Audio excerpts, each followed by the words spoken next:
Early. Hirap mo itong tumatanda.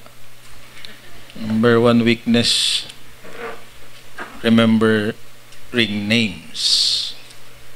Ang magandang balita lang, hindi makakalimutan ng Lord ang pangalan mo. Amen? Sabihin mo sa katabi mo, ang pangalan mo ay nasa Book of Life. Diba? Kaya siguraduhin mo ang totoo at alam mo yung pangalan mo. Pero kanina, napakaganda yung pinaalala. Anuman ang pangalan mo, I am a child of God. Ako ay anak ng Diyos. Kahit ganito ang itsura, kahit ako'y pasalasala, ako pa rin ay anak ng Diyos. Dahil anak ka ng Diyos, maging totoo ka na anak ng Diyos. Kasi ang pag-uusapan natin ngayon ay may tema nga na living as real disciples. Namubuhay na bilang isang totoong alagad o tagasunod ng Panginoon.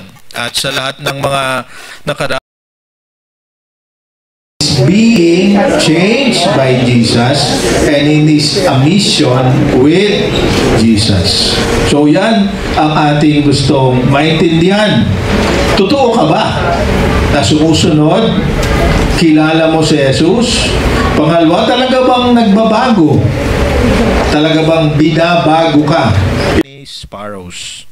I tell you, whoever acknowledges me before men, the Son of Man will also acknowledge him before the angels of God. But he who disowned me before the angels of God, and everyone who speaks a word against the Son of Man will be forgiven. But anyone who blasphemes against the Holy Spirit will not be forgiven. When you are brought before synagogues, rulers and authorities, do not worry about how you will defend yourselves or what you will say, for the Holy Spirit would teach you at that time what you should say. God and Heavenly Father, we come to you, we opened your book. May the meditation of our lips and the words that come from our mouth come from you by the power of the Holy Spirit. Prepare our hands and our minds so that we can absorb and practice what we will hear today. This is our prayer in Jesus' name. Amen. Sabihin mo sa katabi mo, ready ka na ba? Okay, so wag mo akong abalahin, ha?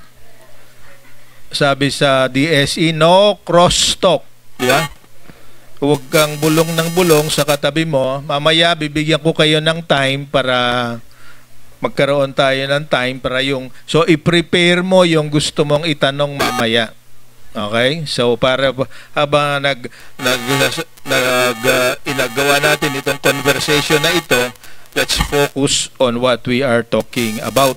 So, why do we want to know to talk about yung mga kailangan para magiging totoong disciple ka? Sabi niya to present to and encourage the church in the values and lifestyle of Jesus through disciples. So gusto nating ipahayag at higit sa lahat, tulungan ng lahat magkaroon ng lakas na loob para yung mga pinahahalagahan at yung uri ng pamumuhay ng totoong tagasunod ng Panginoon ay na-refresh tayo.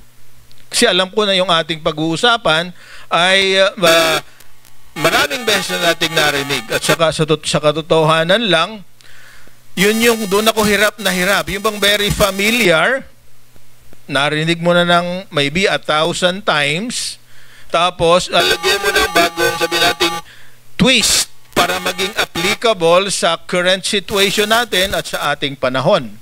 Kasi ito ang katotohanan, principles do not change, but the application of the principles change with time.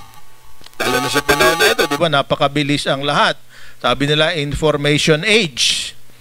At isa pa, yung artificial intelligence, napakagaling magbuo ng mga kung ano yung nasa isip mo, isulat mo lang. Pagkatapos itanong mo sa kanya, mamaya babalik sa iyo kung anong gusto mo. Gagawin niyang music, gagawin niyang video. At kung minsan, kung gusto mong ikaw ang naroon na nagsasalita, kahit ikaw hindi, pati boses mo kaya niyang kopyahin. Diba? Kaya ngayon ay napakahirap na. Ako mismo, nahihirapan. Kaya pagka mayroong mga disaster na naririnig ako, napakahirap maniwala. Kasi dahil sa artificial intelligence. At ito yung ating number 1 na kalaban actually. But if we can also use it, kasi talagang doon pupunta ang lahat. Kasi sabi rin sa prophecy, dadating ang panahon at hindi babalik ang Panginoon hanggat hindi narinig ng lahat ang katotohanan. And this is what is happening today. Magtanong ka lang sa kanya, kahit na isasabihin mo lang, yung Siri, di ba? Ewan ko meron ng kapatid si Siri, pero pag tinabi mo sa kanya, si Siri yung sagot, di ba? Tama? That's how we are today. But the principles remain the same. So, ngayong araw na ito, ipapakita sa atin ni Jesus, yun ang mga principles, hindi yung commands kung ano i-apply. Hindi niya tayo inilalagay na isang robot. We have what we call free will. Kaya ibibigay niya kung anong gusto niya, paano mo gagamitin para ito yung maging, let's say, kaya mong gawin, bibigay niya at sa pamamagitan ng Holy Spirit. So, ang main title natin ngayong umaga is Marching Orders for Disciples. Ang tanong, bakit marching? Hindi naman tayo sundalo. That's not true. We are actually soldiers in the army of God. Kasi meron tayo may mission. Sino ang merong mission? Kalimitan mga sundalo. So meron isang kanta na noong bata pa ako yung tungkol sa marching, tungkol sa mga Kristiyano na kailangan magmarcha. At kapag nagmamarcha, napapansin niyo ba yung kaayusan ng nagmamarcha? Di ba? Pag sinabi ng commander, di ba? Anong tawag? Yung mga command, sino ba yung commandant dito sa C-80? Di ba? Tension! Di ba? Tigil lahat. Di ba? Forward, march. Lakad lahat. May mali pa. Pakailangan, anong unang paa na gagamitin mo? Left, di ba? Left, right, left. Cadence ang tawag doon. Sabay-sabay, ayon sa beat. Yun ang pag-aralan natin ngayon. Para ba tayo ayon sa tugtog, ayon sa beat ng Panginoon. So, marching orders. So, at yung binasa natin, yun ang ating reference. Pero ang bottom line, ibigay ko na lahat agad. Sabi ng Panginoon, magpakatotoo ka, huwag kang matakot. Diba? Magpakatotoo, huwag matakot. Yan ang summary noong 12 verses na ating pag-uusapan ngayon. Ang tanong natin sa ating sarili, totoo ba ako? Nihipo-hipo ko ang aking balat. Palagay ko, tao naman ako, di ba? Totoo. Diba? Pero ang kalimitan, ang mahirap na tanggapin ay yung reality tungkol sa ating sarili. Diba? Ayaw nating tanggapin, di ba? Lalo na pag may problema, di ba? Ang unang step sa problema, kung tayo nagkakaproblema, tinatawag nating denial. Ayaw nating tanggapin na yun ang nangyayari ay totoo. So, bakit natin ito pag-usapan? Kasi dito sa sitwasyon sa Luke chapter 12. Ito sa first verse natin. Sabi na, meanwhile, when a crowd of many thousands had gathered so that they were trampling on one another, Jesus began to speak first to His disciples. So, anong sinasabi dito? Una, si Jesus ay nasa gitna ng isang mga taong nag-hostile Yung tawag sa Tagalog ay nag-aaway-away dahil nag-uunahan sila paglapit kay Jesus. Dahil niniwala sila si Jesus ay may magagawa para sa kanila. Kaya normally kapag meron na gano'n, di ba kumisa nagiging mob, di ba?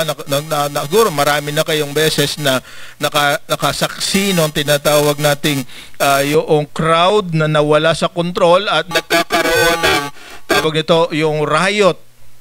Hindi ko makalimutan yung nangyari sa ABS-CBN sa sa Pilipinas, yung sa Pasig, di ba? Noong sila ay merong parang programa, anong tawag? Ano? Wawawi, di ba? So nagkaroon ng stampede. Dahil katulad nga nito, sila ay ang kalaban nila actually yung naiisa. Kasi gusto ko ako una. So tulakan. Sa pagtutulakan, nasira yung gate, natumba, nag-rush tangan mga tao, may nadaanan. So maraming namatay. That's the same crowd na sumusunod kay Jesus. Kasi lahat sila merong iniisip na kapag nakalapit ako sa tao na ito, kung may problema ako, masulutas ang aking problema. Is it good? Yes. Pero ito ay nagpapakita na sa pagiging selfish ng bawat isa naroon. Naroon sila kasi meron silang makukuha. Naroon sila dahil meron silang makikitang gagawin ng Panginoon para sa kanila. They don't care about anyone else. Ang care nila, makakuha sila. Hindi sila maubusan. Okay? Then Jesus knew that as He comes closer to Jerusalem, iba ang nasa isip ng Jesus naman. Actually, yung mga tao na naroroon, pero hindi talaga yung kanyang agenda. Hindi niya pinagbabawalan, pero yung mga signs and wonders na ginagawa niya ay nagiging dahilan para sila'y mag-gather at masabi niya, kaya ang sa pag-uusapan natin, meron siyang sinabi sa mga tao. So, simula sa Luke chapter 9 hanggang sa last chapter, nakikita na yung paglalakbay ni Jesus, there were urgency. Nagmamadali dahil limited na lamang ang panahon na i-stay niya at natatapos na yung kanyang layunin para sa mga pinili niya. Noong una 12, then 70. At ito rin yung later on ay nagsama-sama pagkatapos na kumpleto niya yung kanyang bahagi ng pagbabayad sa ating mga kasalanan. So, yun ang nangyari sa lugar na yon. Then, bakit nawala? Then, sabi diyan, the crowd was getting larger. So, kung malaki na noong una, noong siya'y palapit na sa Jerusalem, lalo pa itong lumalaki. But they have a common idea. Ang common idea na nasa isip nila, ito na yung lalaki na magpapalaya sa kanila sa kanilang pagkaalipin, sa kaparusahan at sa hirap na sinasuffer nila dahil sila ay nasasakop ng bansang Roma. So yung mga naririto rin, kung tatawagin ni Jesus para gumamit ng armas para i-put down ang gobyerno, naroroon sila at ready kung sasabihin ni Jesus na yun ang kanilang gagawin. So there is a huge group of people, an army if possible, kaya nga marching orders, para sila ay makalaya. Objective, matapos ang kanilang kahirapan. But, kaya nga, yung ating pag-uusapan ngayon, ipapalawanag ni Jesus kung ano talaga ang kanyang layunin. Na nakakalungkot, hanggang sa last day niya, hindi nila naintindihan. Which also tells us, hindi tayo dapat mapagod kung meron tayong nililid sa Panginoon, kukunti man o marami, kasi talagang it's the work of the Holy Spirit that will really convict and change people. So, tingnan natin. So, yan ang kalagayan. Mga taong maaaring hindi nakikinig dahil meron silang, kasi pagka ikaw ay merong ibang agenda, katulad ngayon, yung iba sa inyo lumilipad ang isip. Kasi merong gagawin mamaya. Di ba? Kaya iniisip niya, yung matba na ginawa ko, dala-dala ko ay tama na. Ha? Kalimutan niya muna natin ito. Ha? Ito muna tayo. Mamaya dadating din yan. Okay? So, kaya merong emphasis. He began to speak first to his disciples. Yung 12 disciples, hindi rin naman malinaw sa kanila. Pero dahil sila interesado rin na magkaroon ng pwesto, siyempre, pagka interesado ka, all ears ka, di ba? Particularly si John at si James, di ba? Kaya lahat ng sasabihin ni John and James, ni Jesus sa kanila, pakinig na pakinig siya. Si Peter naman talagang mabilis, laging nauuna. So these are the kind of people, simula sa 12 hanggang sa crowd, yan ang kalagayan nila sa buong mga natitirang panahon. Di lamang sa Luke chapter 12. So, ngayon, isa-isahin natin, ano ba yung sinabi ni Jesus? First, 12, 1 to 3, especially 2 to 3, sabi niya Jesus, pinag-iingat niya si Jesus ang mga tao na sumusunod sa kanya against the gradual, widespread, and steady spread of hypocrisy that corrupted the Pharisees. Hindi ko na ulitin yung lahat ng sinabi ni Pastor Nomer. Na-describe niya ng kumpleto yung yung mga habits ng mga Pharisees noong Sunday. They are recognized as religious leaders. They are experts in the law. They have defined what it means to follow the law. Maliwanag sa kanila yung mga Pariseyo na yan. Kanilang iniisip ang ginagawa paano gawing madali ang pagsunod sa Panginoon. Kaya dinefine nila, parang tayo rin, di ba? Kung gusto nating maging madali, ang gagawin natin, step by step.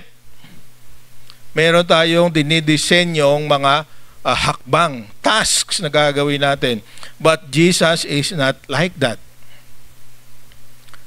Kaya nga sabi niya, mag-ingat kayo sabi dito, the yeast of the Pharisees. Sa ibang translation ay the leaven. Ano ba yung yeast? Sino yung nagbe-bake dito? Di ba? Yung pampaalsa. Di ba? Konti noong yeast, yung pandesal, yung cake ay expand. Okay? So, mag-ingat kayo sa yeast ng mga Pharisees. At sa maraming pamamaraan, yung yeast ay itinulat ni Jesus, yung maliit na binhi ng pagnanasa o ng ating simple human nature. Ang ating bawat isa sa atin, ang human nature natin, tayo ay mahilig sa kasalanan. Mahilig magtalusot. Diba? Pagka nabuking, ang galing umiwas. Create stories. Di ba? Mabuti pa yung mga bata, kalimitan, pagka nagkamali, pag nasanay na hindi basta paparusahan, they're open. Pero tayo, dahil sa hiya natin sa ating sarili, ayaw nating sabla sa mga Orientals. So sabi niya, number 1 that Orientals avoid is to lose face. Ano ba yung sabihin ng lose face?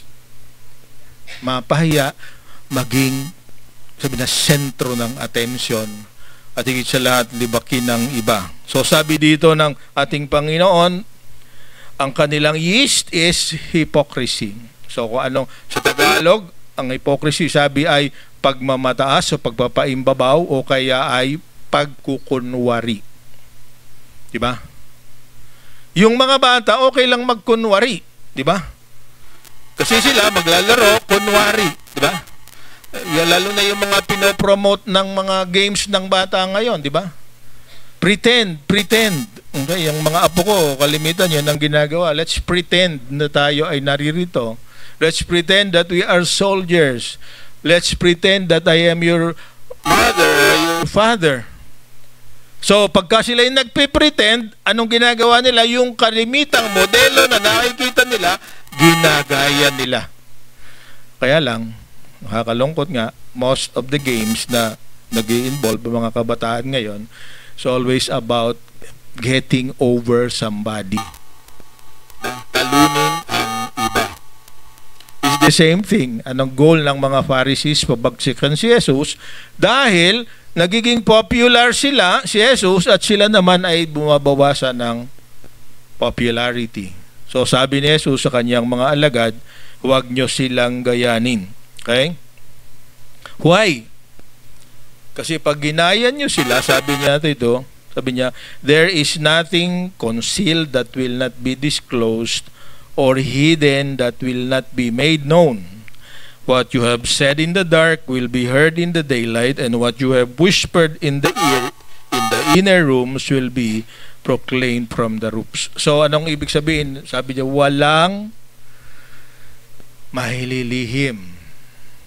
Darating ang panahon, mahahayag. Why? Because there is judgment. So kahit na yung pinakamagandang ginagawa natin, at kahit sa panahon na ito, kung ginagawa mo ay meron kang ibang agenda, hindi yun lihim sa Diyos. Maaring lihim sa iba, sa mga nakatingin sa iyo, pero hindi maitatago. Kaya ito yung warning ni Jesus sa mga alagad. Kung sila ay nagpe-pretend, nagkukunwaring sumusunod sa Panginoon, dahil kasama lagi nila ang Panginoon, ang sabi ni Jesus, darating ang panahon, ma-expose. At the first exposure ng kondisyon at na hindi kaalaman ng mga alagad kung ano talaga ang misyon ni Jesus ay nangyari noong nakipin na siya, di ba? Diba noong nakipin si Jesus, after na ipagkanulo ni Judas, diba walang natira liban sa isa? Diba? Si Peter, sumunod ng malayo, denied Jesus 3 times. Yung ilan na natitira? Yung 10, siyam pala. Dahil si John, base sa kasaysayan, ay nakita sa paanan ng krus. Okay? So sa isang banda,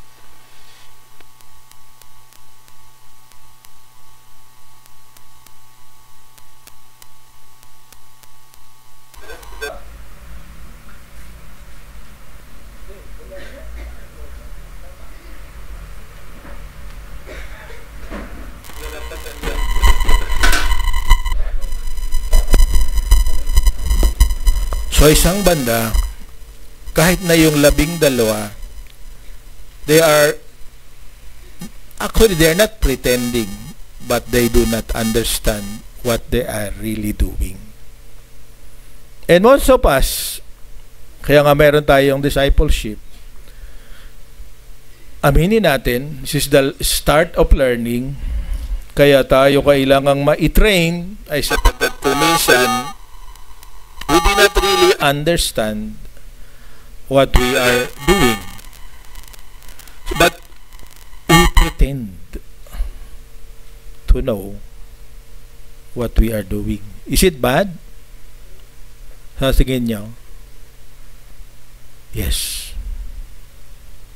Kasi ang unang paraan para ikaw ay maturuan, paano? Aminin mo, hindi mo alam. Pero itong mga Pariseo na ito, dahil sila nga nag-defend kung anong gagawin, they pretend that they know better than Jesus. So if we are following Jesus, never ever think that Jesus does not know what He is doing. Kasi kuminsan yun ang iniisip natin diba? Mas marunong tayo kuminsan sa Panginoon kaysa sa ang iniisip natin. Kasi kuminsan talaga namang mahirap intindihin. Sabi niya, para may ipamigay mo. Diba? Paano nangyayari yun? Diba? Kung gusto mong sumaya, maging mababaw ka. Kasi yung malalim na kasiyahan, diba? Napakahirap kasayahin. they're never content. Diba? Sabi na nga ng iba, binigyan mo ng 1 inch, gusto 1 foot. Nung binigyan mo ng 1 foot, gusto 1 yard. Nung bigyan mo ng 1 yard, gusto 1 mile. Diba? Walang katapusan. So, ito ang kalagayan. At Ang sabi, hindi yan malilihim. At kahit sa panahon na ito, nabubuking ka naman na iba, di ba? Lalo na pag ikaw ay nasa grupo, nalalaman nila. ang masakit noon, kapag nalaman nila, discourage. So, tingnan natin. So, number 1, sabi niya, be on guard. Bantayan mo. Sino? Hindi sila. Sarili mo. Diba?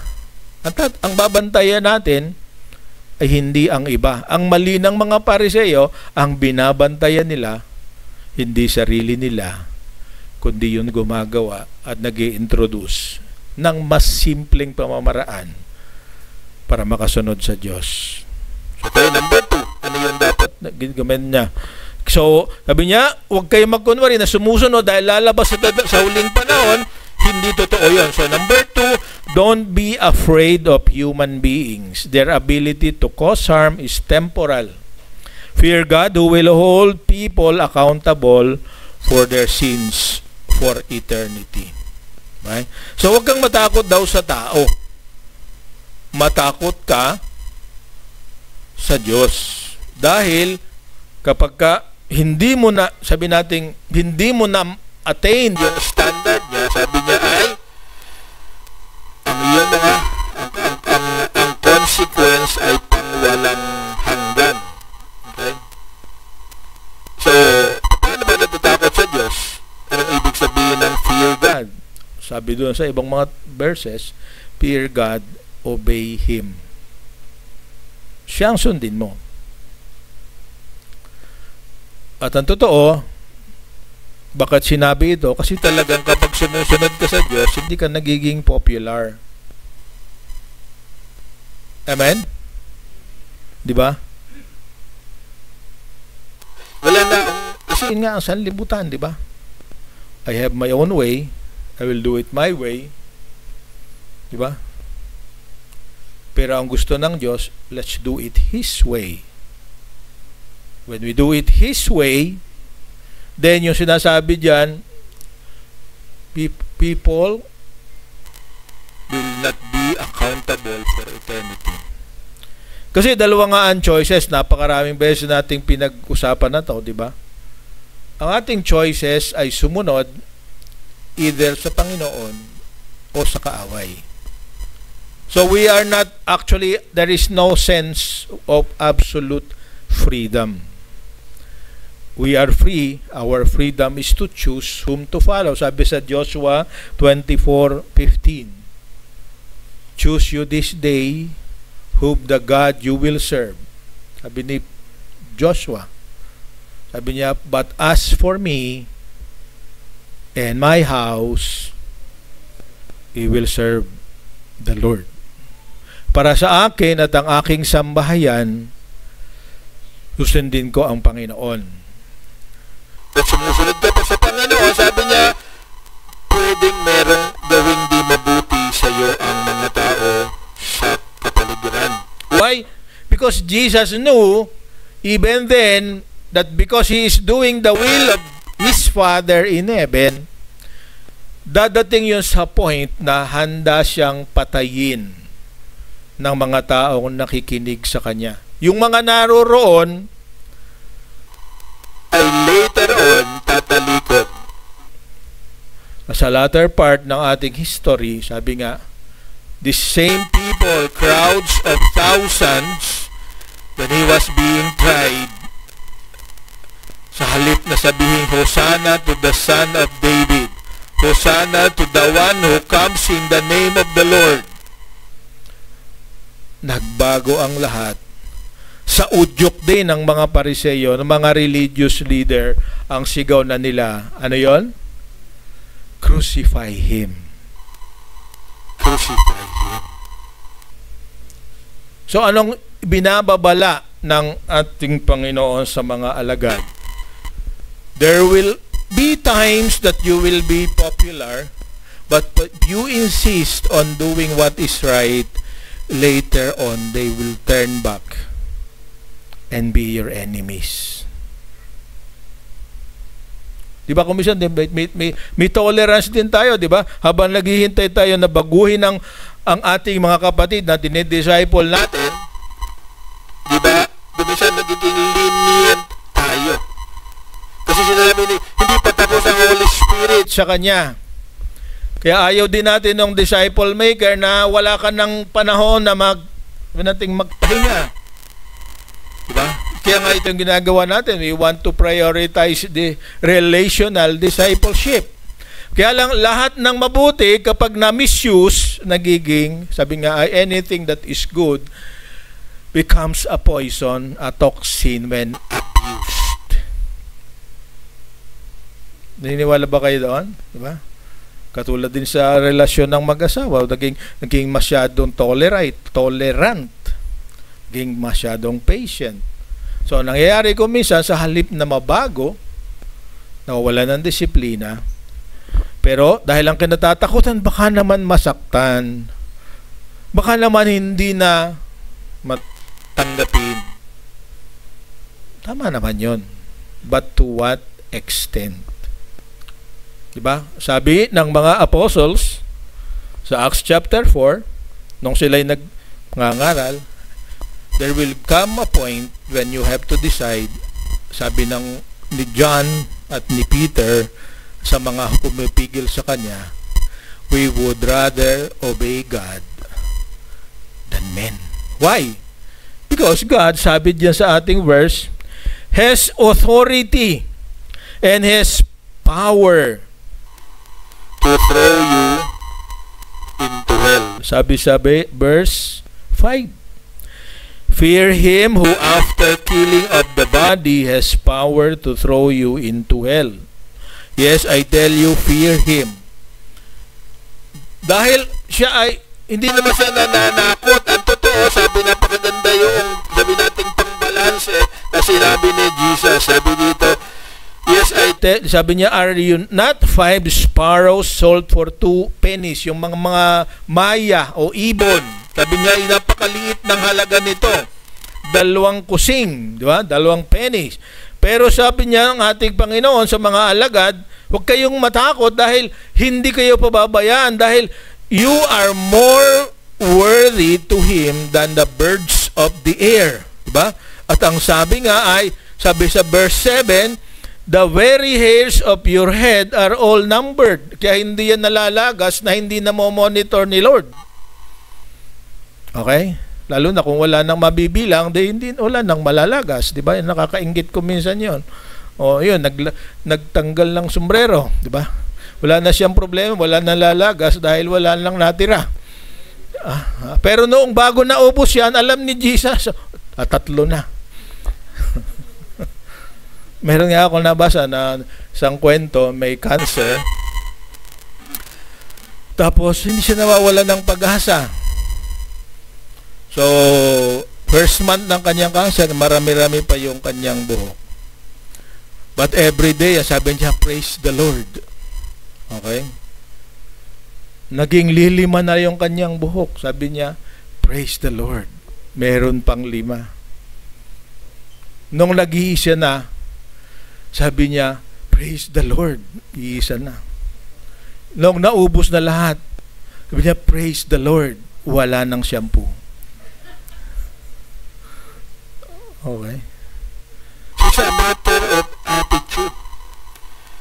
Ang sinasabi dito, sino ang katatakutan mo? Kasi yung lahat na nangyayari sa'yo, it's the same way. Lahat na nangyayari sa'yo, alam niya. At napakaganda yung susog ni Apostol Pablo tungkol dito.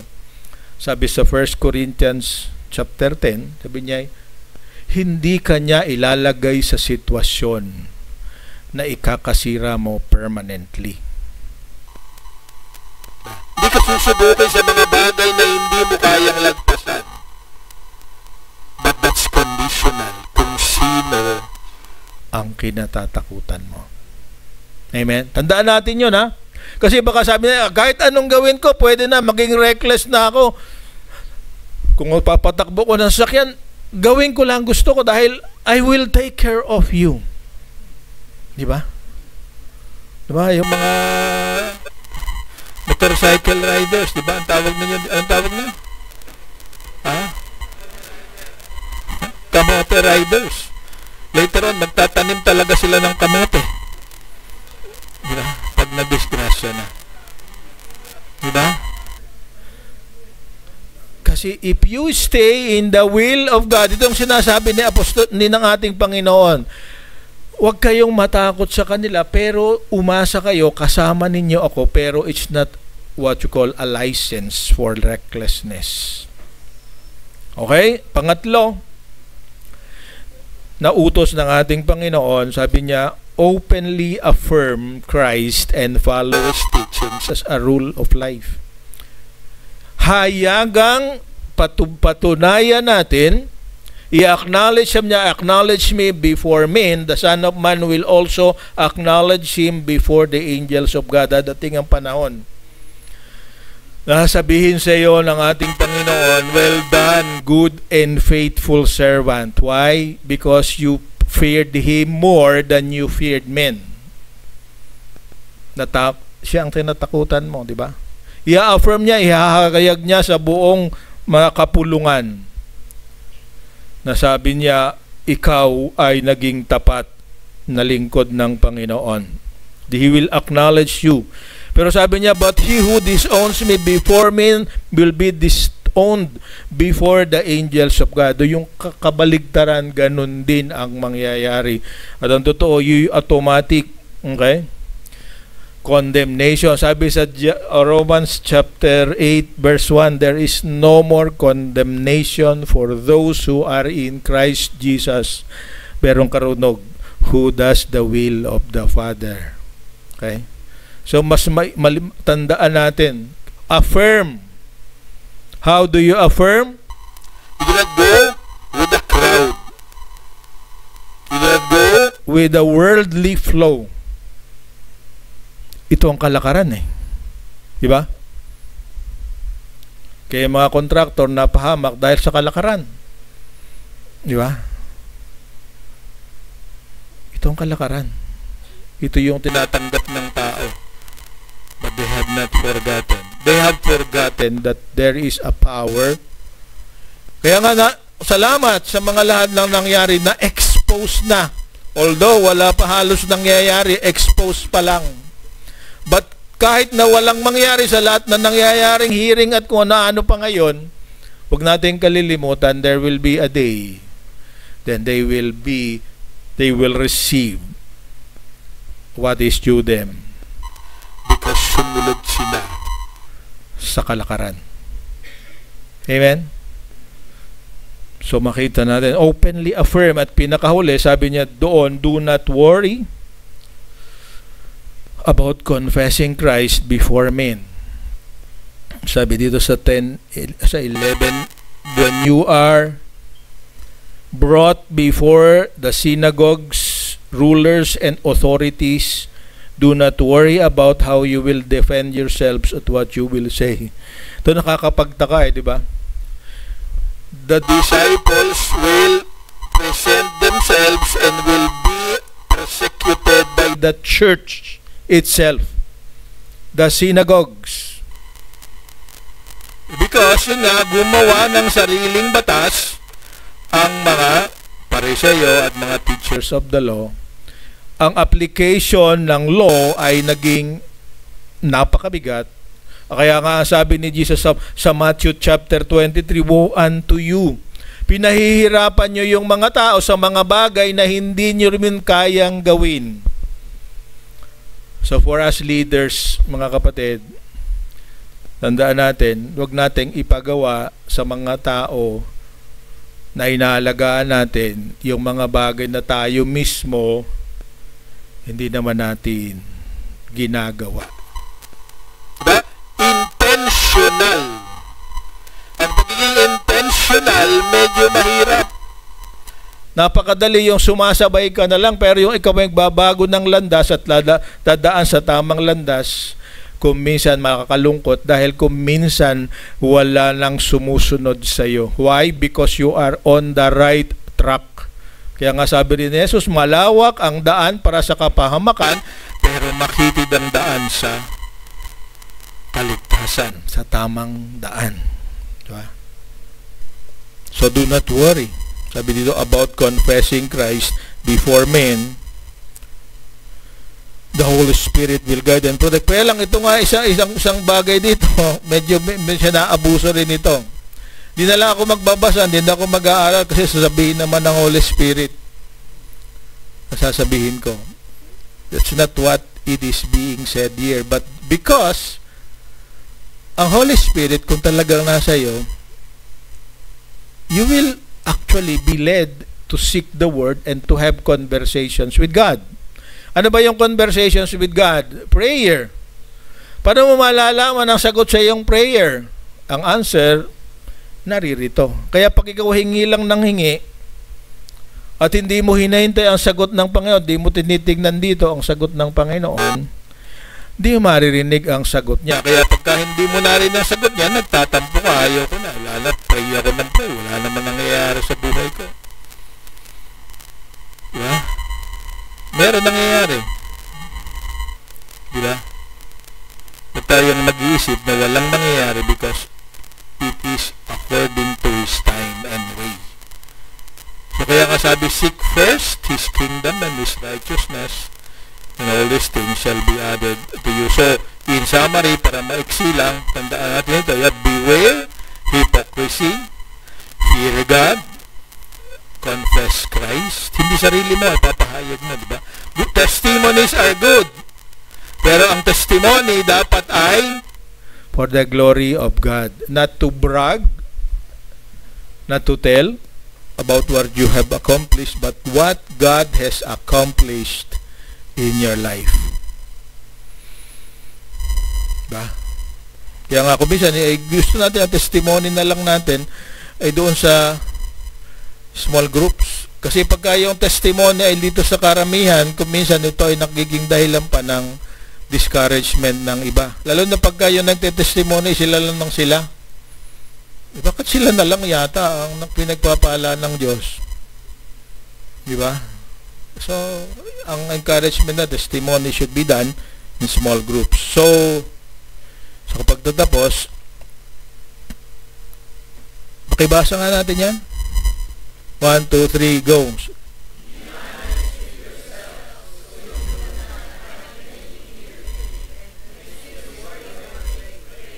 Pray, di ba?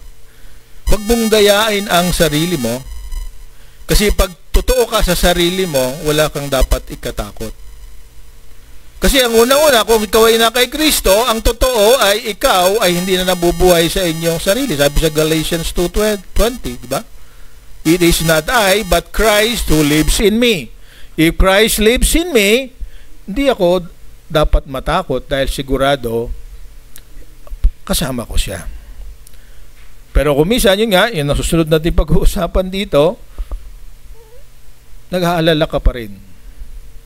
Kasi hindi mo naman talaga makikita ang lahat ng pwedeng gawin ng Panginoon. But, yun nga, batan, magpakatotoo ka, huwag matakot. Walang makibaka, ha? Pero pwede pa rin makibaka sa laban sa kagustuhan ng iyong laman. So ngayon, meron pang 5 minutes sa ating allocated time. Gusto kong mag-confess tayo sa isa't isa. One-on-one. Huwag na tayong hahanap ng katabing iba. One-on-one. Let's confess to each other. One-on-one. Sagutin natin yung medyo dalawang tanong. Sabi diyan, walang lihim na hindi mahahayag. Paano katulong ang katotohanan ito sa pagsasaayos ng iyong buhay? Yung awareness. Okay, pangalawa, kailan ang huling pagkakataon na hindi ka nagdalawang isip na ipahayag ang iyong kaugnayan at pananampalataya kay Jesus? Kung hindi mo pa nagagawa, aminin mo, hindi ko pa nagagawa yan dahil natatakot ako eh. Para maipag-pray ka ng katabi mo. So, one-on-one. Kung hindi mo kursunada ang katabi mo, makakahiya naman sa kanya.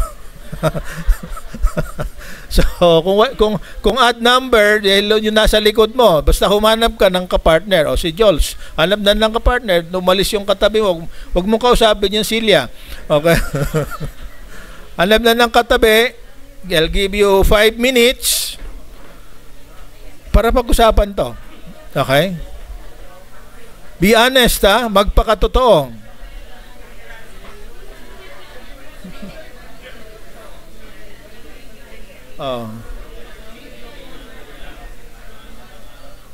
One-on-one. Hindi one-on-one yan, ha? 4-5 yan.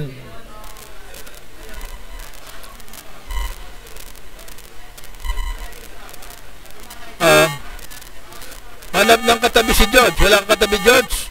Meron na. Kahit na yung nanay mo ang katabi mo, maganda yan. Makakapag-confess ka sa nanay mo. Okay?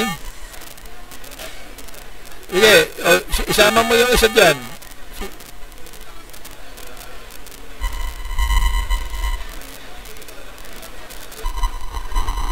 Kung hindi kayo agree doon sa statement, walang lihim na hindi naayag, paliwanag mo sa kanila, bakit hindi rin naniniwala dyan.